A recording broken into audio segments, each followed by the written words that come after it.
महाराष्ट्र में मराठा आरक्षण का मुद्दा काफी चर्चा में रहा है।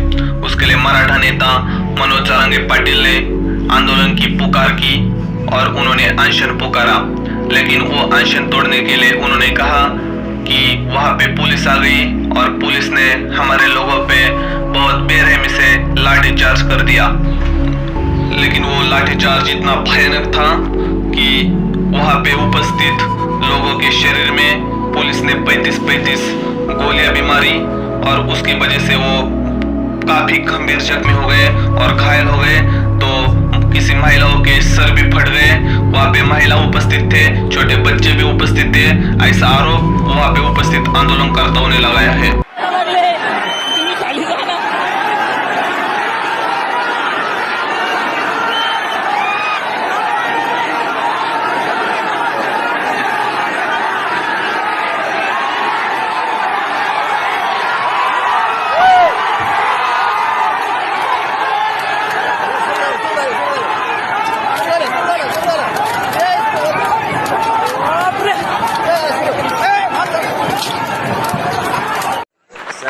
इतना होने के बावजूद भी उन्होंने कहा कि मराठा समाज शांति बनाए रखे।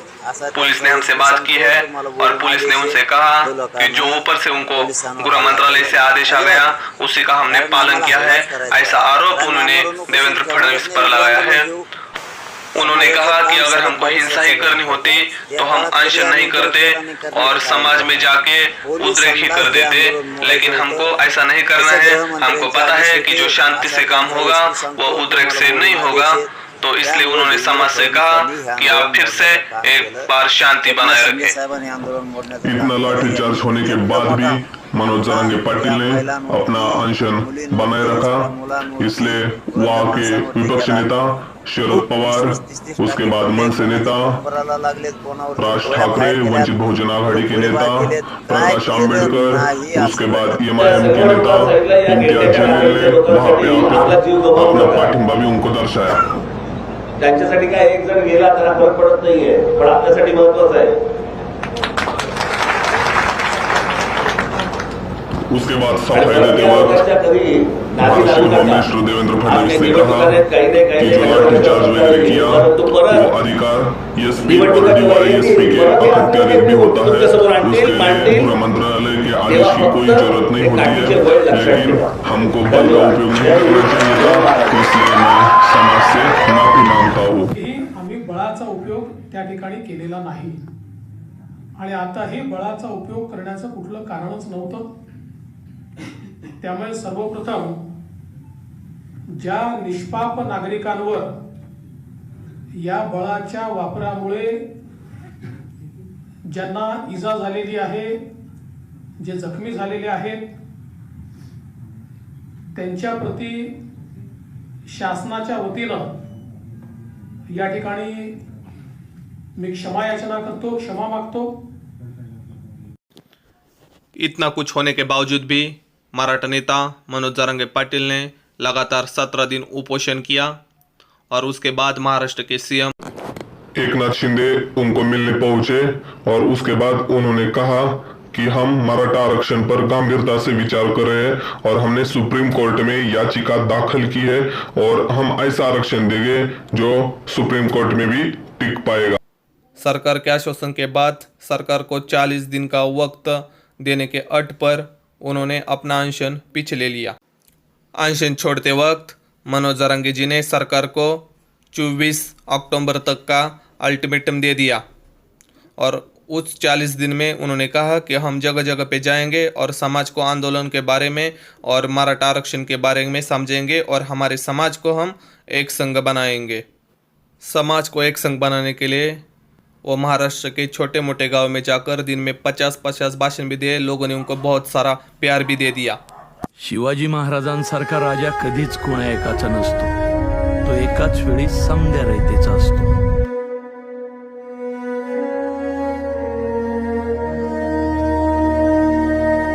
सह्यागिरीचा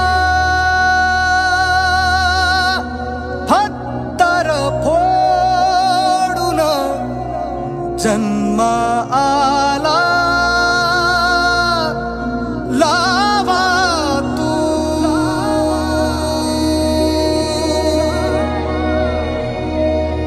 धडी छाती कोट स्वराज्या शिवशंभूचा छावा तू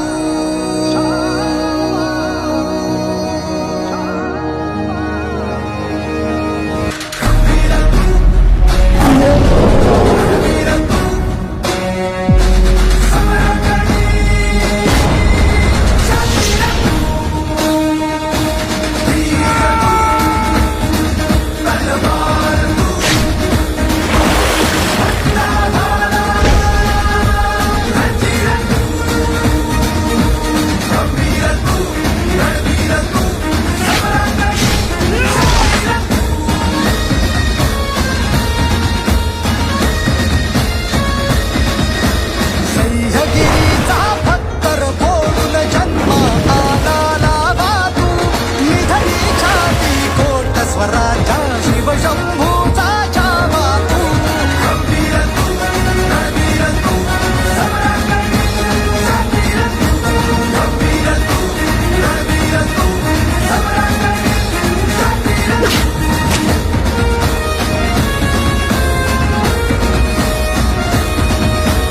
उग्र रांगणा ज्वलंत कातळ शिवसैन्याचा रावा तू रणतीर्थाने पावनी धग धगती भगवी ज्वाला तू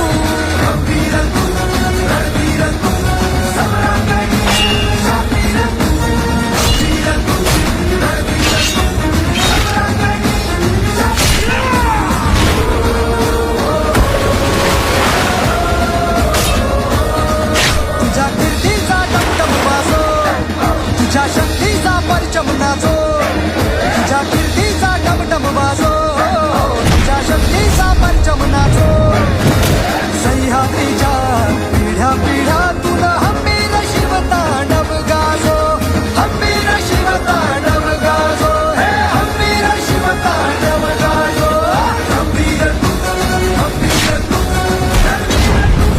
हंबीर तू हंबीर तू हंबीर तू हंबीर तू हंबीर तू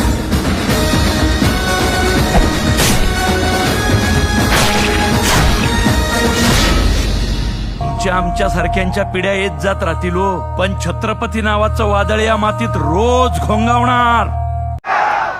और मराठा समाज ने भी उनको अपना नेता माना। उसके बाद जगह जगह पर जाकर मनोज जारंगे जी ने अपना शक्ति प्रदर्शन भी कर दिया। वहाँ के जहाँ जहाँ भी वो जाते हैं वहाँ के लोग उनसे बहुत प्यार भी करते हैं। मला नाही वेळ नाही 4 दिवसात द्या, कारण मी कायद्याच्या मांडणीसह कायदेशीर बोलतो तर मी भाषा कशी त्याला मी काय शिकतो आणून मैं काने मात्र होतं ते नवशी दबाव आहे माझी आहे ते आहे। मराठा समाज के एक संघ के लिए उन्होंने 14 अक्टूबर को अंतरवाली सारटी नामक जालना जिले के गांव में भव्य सभा की, विराट सभा की पुकार की और उन्होंने सारे समाज को उपस्थिति दर्शाने के लिए कहा। वहाँ के अंतरवाली सारटी नामक के गांव के लोगों ने भी उनके लिए वो फसल की 300 एकड़ खेत वो फसल निकाला और 300 एकड़ खेत उनके सभा के लिए खाली कर दिया। जब अनशन चालू था वहाँ पे वारकरी संप्रदाय के बहुत सारे लोग उपस्थित थे, इसलिए वारकरी संप्रदाय ने भी मनोज जरांगे जी को अपना पाठिंबा दर्शाया। प्रतिज्ञाही महत्वाच्या असतात। प्रतिज्ञा केली मनोज जरांगेनं, त्याची दखल सरकारला घ्यावं लागेल. मला हे सरसकट पाहिजे. अहो आज जाऊन बोलू, इथं बोलणं काय बोलायचं, आज जाऊन काय बोलायचं, जे आहे ते इथं आहे. लक्षात ठेवा, प्रतिज्ञा बी अशी असली पाहिजे हो. मला सांगू तुम्हाला, मी एवढ्या दिवस ऐकत होतो एक मराठा लाख मराठा, पण एका मराठ्यानं लाख मराठा एकत्र केले महाराज. आता लक्षात ठेवा, लक्षात घ्या. मला सांगा, प्रतिज्ञा बी तशी पाहिजे ना. अरे आजपर्यंत त्या मनोज जरांगे पाटलांना आम्हाला काही मागितलं नाही. अरे आमच्या हिंदूंसाठी, आमच्या मराठा समाजासाठी हाडाचं काड्या रक्ताचं पाणी रात्रीचा दिवस केला. अरे परवा परवा परवा बीड मध्ये पहाटे 3 वाजता सभा घेतली आणि त्या सभेनंतर महाराष्ट्राला कळालं की हा मनोज जरांगे पाटील स्वतःसाठी नाही तर खरंच समाजासाठी जगतोय. अरे पहाटे, रात्री, दुपार, संध्याकाळ सर्व त्याने या समाजासाठी देऊन टाकलंय. आजपर्यंत त्या माणसानं आम्हाला काही मागितलं नाही, पण आज त्या माणसानं एक शब्द टाकलाय. येत्या 14 तारखेला या सराटे अंतरवाली या गावामध्ये 100 एकर जमिनीमध्ये त्यानं विराट अशी सभा ठेवली आहे आणि त्या सभेसाठी संपूर्ण हिंदुस्थानातील मराठी बांधवांना एकत्र व्हायचं आहे. म्हणून अरे त्या शेतकऱ्यानं 100 एकर शेती त्या ठिकाणी मालाचा विचार न करता दिली आहे. आपलं काम एवढंच आहे, आपण सगळ्यांनी एकत्र यायचंय आणि ती 100 एकर भरून भगवा फडकून दाखवायचा आहे आणि सांगायचं या सरकारला, अरे मराठा खडा तो सरकार से बडा. इतना होने के बावजूद ओबीसी नेता छगन भुजबल ने मनोज जरांगे जी पर आरोप लगाया तो वहां पे उपस्थित लोगों ने ओबीसी नेता छगन भुजबल का जवाब देते हुए कहा, नंगा आहे माणूस, त्याला 1.5 एकर शेत आहे, घरावर सिमेंटचे पत्रे ती भीती भंगारमध्ये घालता येत नाही, कुठली संस्था नाही, गुत्तेदारी नाही, बदल्याच्या राड्यात नाही, आजपर्यंत कोणाला मॅनेज नाही. महाराष्ट्र अशा नेत्याला शोधत होता की जो कोणी मॅनेज होणार.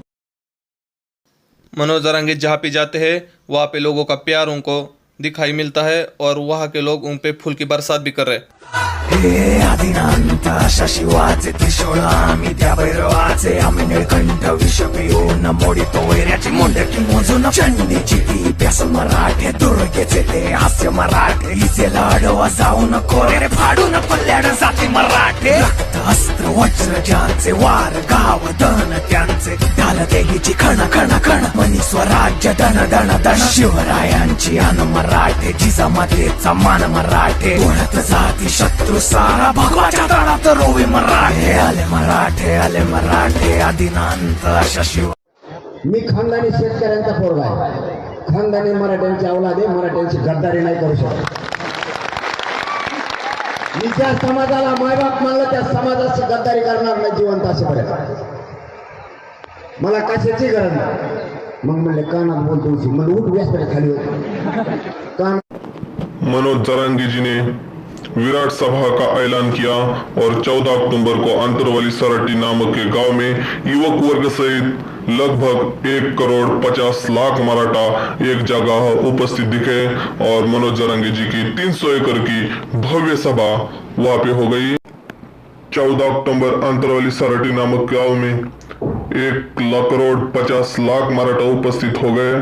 तो 20 किलोमीटर तक पार्किंग भी, लोगों की पार्किंग भी लग गई और इसलिए आधे लोग में ही 300 एकड़ मैदान फुल हो गया. तो आधे लोग बाहर ही थे. उस दिन मनोज जरांगे जी ने 2 सभा ली.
एक चैनल को मुलाकात देते वक्त उन्होंने कहा कि समाज ही मेरा माँ बाप है, समाज मेरे लिए प्रथम होगा, उसके बाद मेरी फैमिली होगी, बाकी लोगों का उल्टा होगा, उनके लिए पहले फैमिली होगी, उसके बाद समाज, लेकिन मेरे लिए पहले समाज है. तो मैं समाज के लिए ही जन्म हूँ और मैं समाज का कार्य करूंगा. बायकोनं नवरा म्हणून न्यायचं, मुलांनी बाप म्हणून सुद्धा न्यायचं, तिथं तुम्ही समाज म्हणून न्यायचं. कारण माझा समाज खाली वाटलाय, तुम्हाला व्यासपीठ नाही मिळू शकत. माझा समाज प्रथम आहे. लोकांचं उलट असू शकतं, अगोदर कुटुंब नंतर समाज. माझ्याकडं समाज अगोदर आहे आणि नंतर कुटुंब. मी कुटुंब माझं खाली उतरेल.